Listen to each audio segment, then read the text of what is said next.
नमस्कार, आप देख रहे हैं SPN 9 न्यूज और मैं हूं आपके साथ मनीष कुमार सैनी।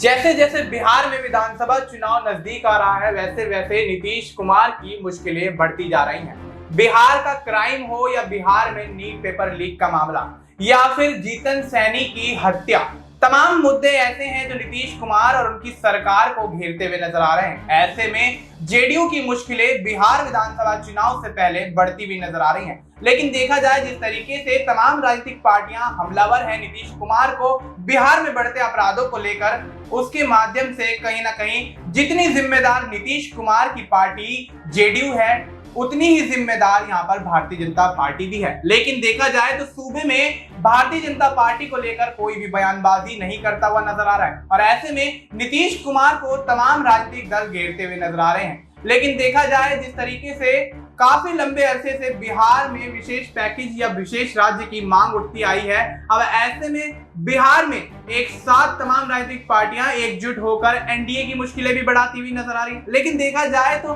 पूरी तरह से बिहार विधानसभा चुनाव से पहले नीतीश कुमार की कुर्सी पर आंच आती हुई दिख रही है। ऐसे में सम्राट चौधरी भी उनके खिलाफ बयानबाजी कर देते हैं और देखा जाए तो अन्य जो यहाँ पर विपक्षी नेता हैं वो भी नीतीश कुमार को घेरते हुए नजर आते हैं। पुलों के ध्वस्त होने का मामला हो, नीट पेपर लीक का मामला हो, बिहार का बढ़ता क्राइम हो या फिर हाल ही में मुकेश सहनी के पिता जीतन सैनी की हत्या हुई, ये तमाम वो मुद्दे हैं जो बिहार में नीतीश कुमार की सरकार को घेर रहे हैं। और ऐसे में अब आने वाले समय में नीतीश कुमार क्या सीएम पद से इस्तीफा दे देंगे?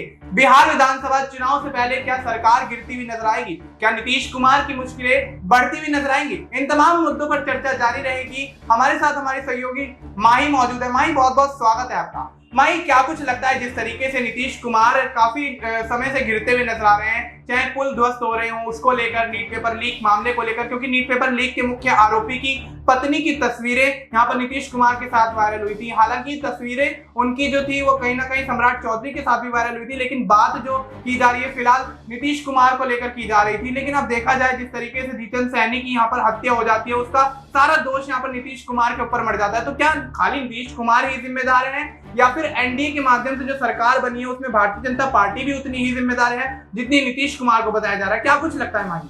देखिए, अगर यहाँ पर देखा जाए मनीष की, अगर नीतीश कुमार के साथ अगर कोई चाहे फोटो वायरल हुई चाहे वीडियो वायरल हुई तो उसमें भारतीय जनता पार्टी का किस तरीके से आप हाथ लगा सकते हैं? ऐसे में राजनीति है। हो सकता है कि लालू प्रसाद यादव जब सरकार में थे तब आप देखेंगे गुंडा राज, माफिया राज और जंगल राज कहा जाता था और कहीं ना कहीं लालू यादव भी घिरते हुए नजर आते थे और तमाम केसेस कहीं ना कहीं उनके ऊपर दर्ज है। ऐसे में अगर आप देखेंगे कांग्रेस पार्टी के ऐसे कई बड़े नेता हैं जिनकी तस्वीरें कहीं ना कहीं मनमोहन सिंह के साथ आती है, सोनिया गांधी के साथ आती है। आप बिहार की अगर बात करें तो लालू प्रसाद यादव के साथ आती, तेजस्वी यादव के साथ। तो ऐसे में तस्वीरें आना कहीं ना कहीं किसी भी तरीके का आप ये इल्जाम नहीं लगा सकते कि ये बात है। और जनता में किस बात को लेकर द्वेष है, जीतन मांझी के साथ किस तरीके से व्यवहार हुआ, जो उनकी हत्या हुई, क्या मामला था, कहीं ना कहीं वो जनता का द्वेष था, कोई गुस्सा था, कोई उनकी पर्सनल रंजिश थी, इस बात पर भी कहीं ना कहीं ध्यान देना चाहिए।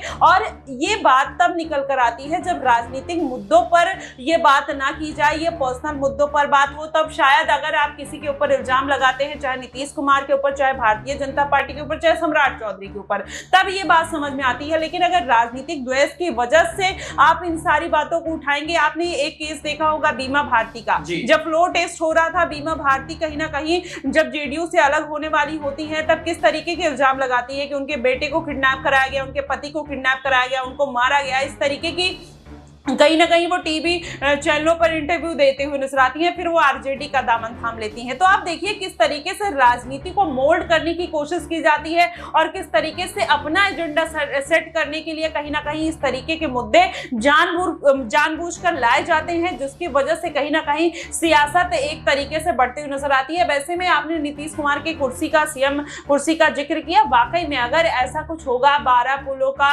मतलब 12 से 13 पुल है जो ऐसे गिर जाते हैं और एक एक दिन में 2 से 3 पुल गिर जाते हैं, तो कहीं ना कहीं नीतीश कुमार के काम को लेकर अब सवाल उठने चालू हो गए हैं। अब तक कहीं ना कहीं तेजस्वी यादव भी नीतीश कुमार को लेकर शांत दिखाई देते थे, लेकिन अब उन्होंने भी घेरना चालू कर दिया है। ऐसे में आप देखिए किस तरीके से समीकरण बन रहे हैं और नीतीश कुमार अपनी ही सरकार को घेरते हुए नजर आते हैं, चिराग पासवान को सपोर्ट करते हैं। तो अब ये जो पूरा मामला बन रहा है कहीं ना कहीं बिहार के विधानसभा चुनाव से पहले एक बड़े बदलाव की संकेत देने की कहीं ना कहीं कोशिश है। अब वो किसके फेवर में जाएगा, भारतीय जनता पार्टी के फेवर में जाएगा, आरजेडी के फेवर में जाएगा, जेडीयू के फेवर में जाएगा, ये देखना बेहद दिलचस्प होगा। जी बिल्कुल। तो अब आने वाले समय में जो बिहार विधानसभा चुनाव होने हैं उसमें अब नीतीश कुमार की मुश्किलें बेशक यहाँ पर बढ़ती जा रही हैं, लेकिन नीतीश कुमार कार्रवाई भी इन मामलों को लेकर कर रहे हैं, चाहे पुल के ध्वस्त होने का मामला हो, नीट पेपर लीक का मामला हो, तमाम चीजों पर, तमाम पहलुओं पर अच्छी तरह यहाँ पर कार्रवाई करते हुए भी नजर आए हैं। क्योंकि देखा गया है पुल ध्वस्त होने वाले मामले में यहाँ पर 15 इंजीनियर सस्पेंड कर दिए जाते हैं और नीट पेपर लीक वाले मामले में भी कार्रवाई अभी जारी है। लेकिन जल्द ही नीतीश कुमार की तरफ से आश्वासन दिया गया कि जल्दी इस मामले में भी कोई ना कोई फैसला यहाँ पर निकलता हुआ सामने आएगा। और ऐसे में अब देखा जा रहा है जिस तरीके से जीतन सैनी की यहाँ पर हत्या दिन दहाड़े होने का यहाँ पर अनुमान लगाया जाता है, उसके बाद कहीं ना कहीं अब देखा जा रहा है कि बिहार में जिस तरीके से अपराध बढ़ता हुआ नजर आ रहा है उसको लेकर भी कहीं ना कहीं यहाँ पर तेजस्वी यादव भी उन पर हमला करते हुए नजर आए। लेकिन उसके बाद यहाँ पर जेडीयू की तरफ से पलटवार भी किया गया, नीतीश कुमार की तरफ से पलटवार किया गया, क्योंकि लालू यादव जब बिहार के मुख्यमंत्री रहे तो उस दौरान भी काफी भ्रष्टाचार हुआ, काफी क्राइम बढ़ता हुआ नजर आया। लेकिन अगर देखा जाए तो उसके इतर अब जिस तरीके से यहाँ पर जेडीयू और आरजेडी का गठबंधन की उम्मीदें लगाई जा रही थी कि आने वाले विधानसभा चुनाव में दोनों ही पार्टियां गठबंधन के माध्यम से चुनाव लड़ सकती हैं और भारतीय जनता पार्टी के साथ जो एनडीए के माध्यम से गठबंधन है वो टूट सकता है। तो ऐसे में अब देखा जा रहा है कि अब वाकई यहाँ पर जो समीकरण बनते हुए नजर आ रहे हैं उसके माध्यम से जेडीयू का आरजेडी के साथ भी गठबंधन मुश्किल लग रहा है। तो ऐसे में क्या वाकई यहाँ पर नीतीश कुमार अकेले इस पद पर निकल जाएंगे आने वाले समय में बिहार विधानसभा चुनाव के लिए? जिस तरीके से तैयारियां जोरों शोरों से करते हुए देखे जा रहे हैं, जेडीयू के तमाम नेता यहाँ पर तैयारियों में जुटे हुए हैं बिहार विधानसभा चुनाव को लेकर। और हालांकि अब इस दौरान बीच में कुछ ये मांग भी उठती हुई नजर आई कि बिहार के विधानसभा चुनाव 2025 में न करवाकर इसी साल करवा लिए जाए, यानी कि जल्दी करवा लिए जाए। तो अब माही क्या लगता है कि वाकई बिहार में जिस तरीके की स्थिति बन रही है उसको देखते हुए क्या बिहार में विधानसभा चुनाव जल्दी होना सही रहेगा या फिर कुछ समय बाद ही, जिस तरीके से 2025 में उसका टाइम सेट किया गया है फरवरी या शायद मार्च के महीने में, जिस तरीके से यहाँ पर बातें निकल कर आ रही है कि यहाँ पर अब विधानसभा चुनाव जो है वो अगले साल ही होगा, तो क्या जल्दी करवाना सही रहेगा या फिर अपने टाइम पे अगर विधानसभा चुनाव होता है तो वो सही रहेगा? क्या लगता है? जी देखिए, जिस तरीके से इस बार परिस्थिति बन रही है, भारतीय जनता पार्टी की कमजोर स्थिति बन रही है। जितना चुनाव अगर लेट होगा तो कहीं ना कहीं भारतीय जनता पार्टी के ऊपर सिकंजा कसता हुआ नजर आएगा। ऐसे में अभी विपक्ष का अगर देखा जाए तो जो ध्यान है वो यूपी की सियासत की तरफ ज्यादा दिखाई देता है। ऐसे में बिहार में अगर चुनाव हो जाते हैं तो कहीं ना कहीं भारतीय जनता पार्टी उन कवायदों और उन मुद्दों से बचते हुए नजर आएगी। और जिस तरीके से नीतीश कुमार इस बार कहीं ना कहीं बिहार में निर्णायक भूमिका में रहे हैं, हो सकता है विधानसभा चुनाव में एक बार फिर से भारतीय जनता पार्टी और नीतीश कुमार को बड़ी जीत मिलने की संभावना है। ऐसे में अगर देखा जाएगा विपक्ष लगातार मजबूत हो सकता है, जिसमें चंद्रशेखर आजाद रामन भी कहीं ना कहीं अब बिहार की सियासत में एक एंट्री लेने वाले हैं।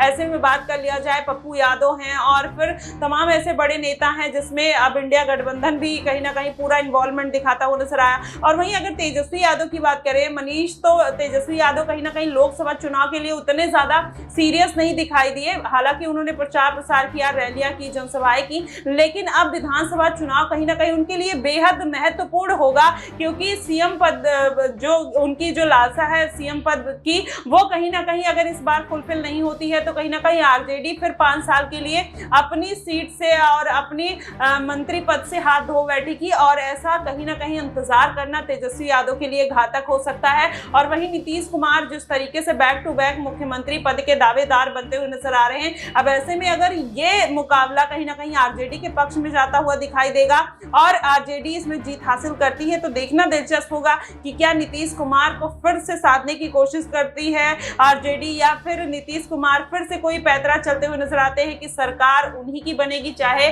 जीत कोई भी दर्ज करे। तो अभी फिलहाल जो समीकरण बन रहे हैं, अभी देखा जाए तो अगर अलग अलग राज्यों में चुनाव नहीं हो रहे, बिहार में चुनाव हो जाते हैं तो उसका बेनिफिट भारतीय जनता पार्टी और जेडीयू को मिलता हुआ दिखाई देगा। अगर इसके बाद होते हैं तो जाहिर तौर पर तमाम ऐसे मुद्दे बनेंगे, चाहे पुल का मुद्दा आपने बताया, नीट पेपर लीक का मुद्दा बताया, और तमाम ऐसे मुद्दे और भी उठकर खड़े हो सकते हैं जिसको लेकर अभी बहुत सारी चीजें विपक्ष उनको घेरता हुआ नजर आएगा और उसका खासा नुकसान भारतीय जनता पार्टी को देखने को मिल सकता है। जी बिल्कुल, तो अब यहाँ पर भारतीय जनता पार्टी को देर से चुनाव होने में यहाँ पर नुकसान दिखाई दे रहा है, और ऐसे में देखा जाए तो अब जेडीयू और भारतीय जनता पार्टी जितनी जल्दी चुनाव होगा उतना ही फायदे में रहेंगे। अब देखा जाए तो वहीं जिस तरीके से आपने बिहार के पूरे राजनीतिक घटनाक्रम को समझाया, लेकिन अपने बीच में यहाँ पर जिक्र किया चंद्रशेखर आजाद रावण का, तो क्या लगता है कि वाकई जिस तरीके से लोकसभा चुनाव में पहली बार नगीना लोकसभा सीट से उतरकर बड़ी जीत यहाँ पर चंद्रशेखर रावण ने हासिल करी है, उसके बाद क्या वाकई बिहार का विधानसभा चुनाव इतना आसान उनके लिए हो जाएगा? क्या बिहार में कुछ वोट काटने में कामयाब रहेंगे चंद्रशेखर? जी देखिए, उसमें कोई दो राय नहीं है। अब बिहार में ही नहीं, अब इस बार जितने भी अलग अलग राज्यों में चुनाव होने वाले हैं, चंद्रशेखर आजाद कहीं ना कहीं किसी की भूमिका बना भी सकते हैं और बिगाड़ भी सकते हैं। वहीं आपने देखा है कि कुछ दिन पहले पप्पू यादव से उनकी घनिष्ठ मित्रता है,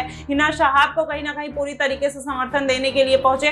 तो आप देखिए किस तरीके से ये पूरा माहौल जो है वो कहीं ना कहीं बनता हुआ नजर आ रहा है, और चंद्रशेखर आजाद बिहार में भी बाजी मारते हुए नजर आएंगे, और कहीं ना कहीं पप्पू यादव और हिना शहाब को खुलकर समर्थन उनको मिलने वाला है। और ऐसे में अगर मिलता है तो जाहिर तौर पर जेडीयू के लिए और आरजेडी दोनों के लिए मुश्किलें खड़ी हो सकती हैं। जी बिल्कुल, तो अब चंद्रशेखर आजाद अगर बिहार की राजनीति में, या यूं कहें कि बिहार की राजनीति में अगर कूदते हैं और यहाँ पर विधानसभा चुनाव लड़ने की इच्छा जाहिर करते हैं, तो पप्पू यादव और हिना शहाब का पूरा समर्थन यहाँ पर उनको मिलता हुआ नजर आएगा। लेकिन अगर देखा जाए तो चंद्रशेखर रावण की बिहार में एंट्री होने से बिहार के राजनीतिक घटनाक्रम पर बहुत ज्यादा प्रभाव पड़ने वाला है, और जिस तरीके से जेडीयू और भारतीय जनता पार्टी के बीच यहाँ पर अंतरकलह देखी जा रही है, एनडीए गठबंधन के माध्यम से उनका भी खेल आगे बिगड़ता हुआ नजर आ सकता है। बिहार के विधानसभा चुनाव में क्या कुछ होने वाला है, ये तो खैर बिहार विधानसभा चुनाव के परिणामों के बाद ही पता लगेगा। फिलहाल के लिए इतना ही। देश और दुनिया से जुड़ी तमाम जानकारी के लिए आप देखते रहिए SPN9 न्यूज।